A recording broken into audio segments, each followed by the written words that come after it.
வணக்கம் நண்பர்களே, நம்ம தமிழ் சித்திரம் சேனலில் இன்றைக்கி நம்ம பார்க்கக்கூடிய வீடியோ பழமொழிகள்.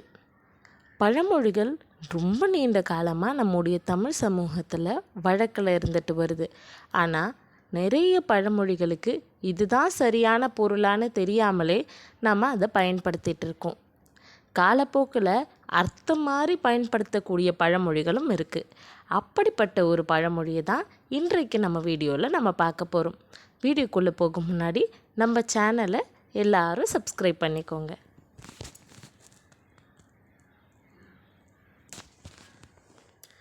பாருங்கள், ஆடி காற்றுல அம்மியும் நகரும்.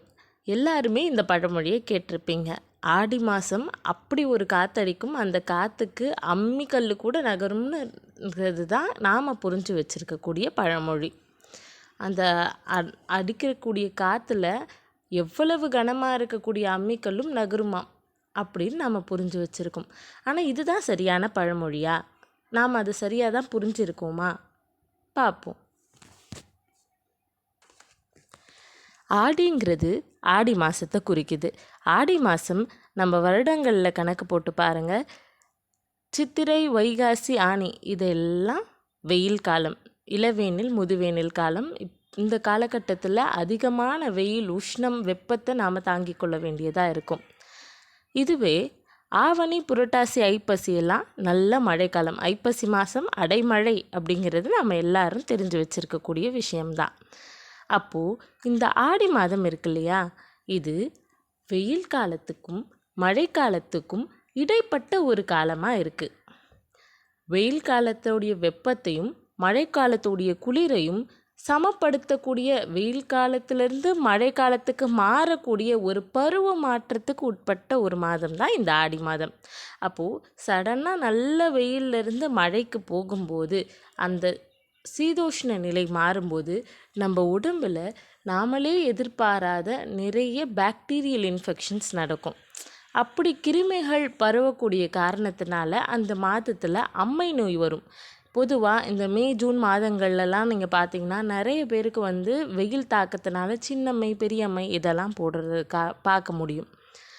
அப்போது அப்படி அம்மை நோயினால் பாதிக்கப்பட்டவங்களுக்கு இந்த ஆடி மாதம் எல்லாரும் நம்ம வீட்டில் வேப்பிலை கட்டி வச்சு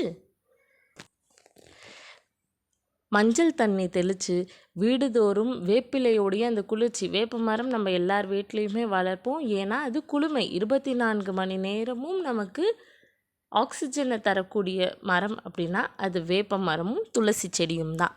அப்படி குளுமையை தரக்கூடிய அந்த வேப்பிலையை வீடுதோறும் கட்டி வச்சு வாசலில் மஞ்சள் தண்ணி தெளித்து வீட்டில் வெளியே போகும்போதும் வரும்போதும் மஞ்சள் தண்ணியில் நம்ம காலை கழுவி அந்த வேப்பிலை வாசமும் வேப்பிலையோடைய குளிர்மையான அந்த காற்றும் வீசுகிற காலம்தான் ஆடி மாதம்.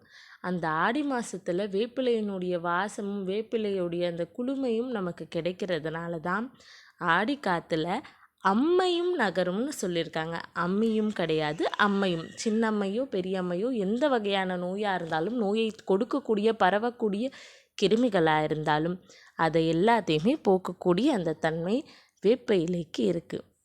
இதைத்தான் நம்ம தப்பாக ஆடி காற்றுல அம்மியும் நகரும்னு நினச்சிட்ருக்கோம். இன்றைக்கு இந்த பழமொழிய பொருள் உங்களுக்கு தெளிவாகவே புரிஞ்சிருக்கும்னு நினைக்கிறேன். அதனால் இந்த வீடியோ உங்களுக்கு பயனுள்ளதாக இருந்ததுன்னா கண்டிப்பாக நம்மளுடைய சேனலை லைக் பண்ணிவிடுங்க, கமெண்ட் பண்ணுங்கள், மறக்காமல் நம்ம சேனலை சப்ஸ்கிரைப் பண்ணிடுங்க.